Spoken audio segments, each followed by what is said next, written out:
Hey there, welcome back everyone. We're going to do some repotting of orchids. More repotting of orchids. Ooh, excuse me. Today we're going to repot some Paphiopedilum orchids. You probably remember these. These were from, my collection. Let me think back. They were yellow-orange Paphiopedilums. They were absolutely gorgeous. I'll try to post some photos with this video, maybe in the beginning of the video, to show you or to remind you of what the flowers look like. So these plants are producing their babies, as you can see. This is the main plant here. You can see there's an old flower spike here. Sorry, the camera is in an awkward spot. There's a flower spike at my finger. So we'll put it to the side here. That's the old plant right here, and then we've got the new baby one right here. And there's another baby one growing out right here. So we got two plants out of one. Fantastic. Fantastic. And then same thing with this one. This is the old plant here. And then we got one baby, and this is its second baby. They're growing really, really slow. As people have told me, Paphiopedilums really grow slowly. So they're doing what they should be doing. I just hope that they'll be big enough in time for blooming in the spring. These are in the same media as when I purchased them, and they are in a moss medium, and they're very, very packed in there. So as you can see, got lots of moss in here. I want to keep them in a plastic pot, the same type of pot that they were in. I've just got a slightly bigger one. I think this is a 3-inch pot. I'm moving them to a 4-inch pot. Paths like to be more root bound, so you don't want to move them up to too big of a pot.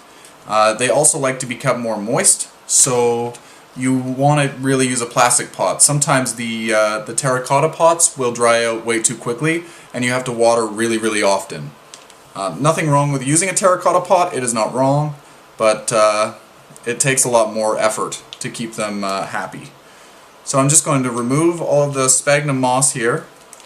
And by the way, we're using the same orchid mixes I use for a lot of my stuff. I've got the coconut bark chunks, some sphagnum moss to really hold in the moisture, and some of the hydrogen beads.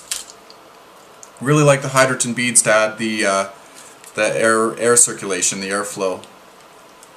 I haven't seen the root systems on these guys yet. So far it doesn't look like there's much. I see some dead roots.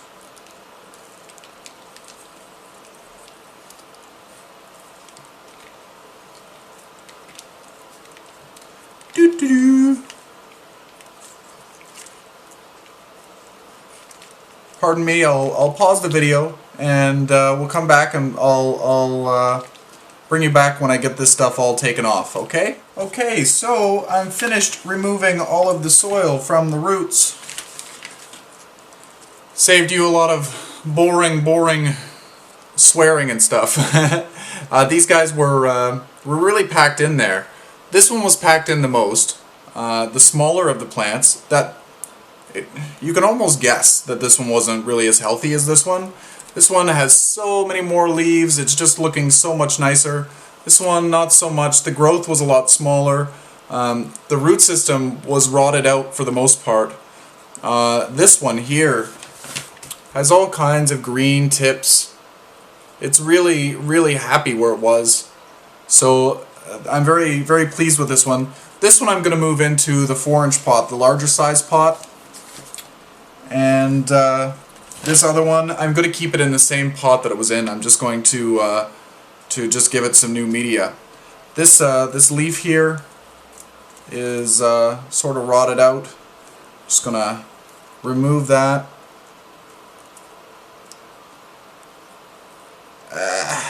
Some scissors there. Sorry I wasn't in frame. Trying to clean this up. And there's some roots here. I can't really see it because the leaf is going to be in the way. There is a little baby root started right here by my thumb on this new plant. This other one doesn't have any roots started yet on its own, but it's trying to survive off the parent. So what we're going to do, we're going to use the new media entirely. Put some soil in the bottom, or media in the bottom. All nice like that. I'm going to plunk this one in the center of the pot. We're going to just take the media and make sure everything is happy in there.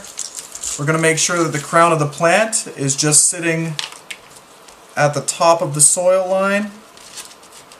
Being careful when you're pushing the stuff in not to break any roots.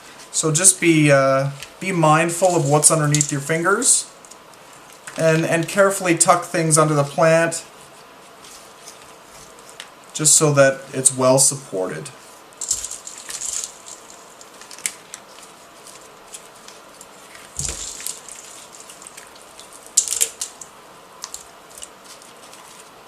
This plant would probably prefer to have a little higher moss content than than bark. But a good mixture is okay, because they do want good air circulation to the roots, just like all other orchids. Even terrestrial orchids like these like good airflow to the roots.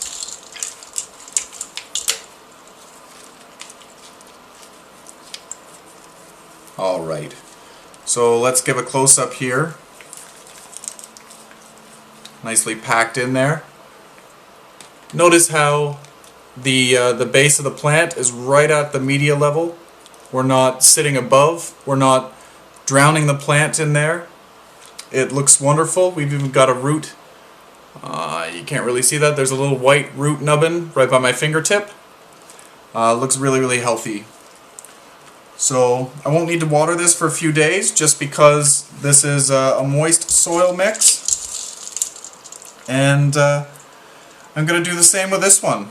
I'm going to stop the video here though, because I seem to not have enough good mix for this. This is mostly hydroton. Since I'm using the smaller pot, I might be okay. No, I don't have enough. So with this one, I'm going to use the smaller pot because we don't have a root system and they like to feel secure in their pot, so I'm not going to up the size of the pot. There's no need. The roots are not there to require a bigger pot. Hopefully next year though we can up the size of the pot, and hopefully next year we'll have, instead of 2 plants, maybe we'll have 4 plants. So anyway, happy growing everyone, and show me some of your lady slipper orchids. I'm still relatively new to this hobby, the lady slipper hobby, and there's some beautiful ones out there. I'd love to see some of the flowers of yours. And even just the plants. The plants are really stunning. Some of the Asian ones have the mottled leaves. Oh, they're wonderful. Anyway, happy growing everyone, and show me some of your pictures.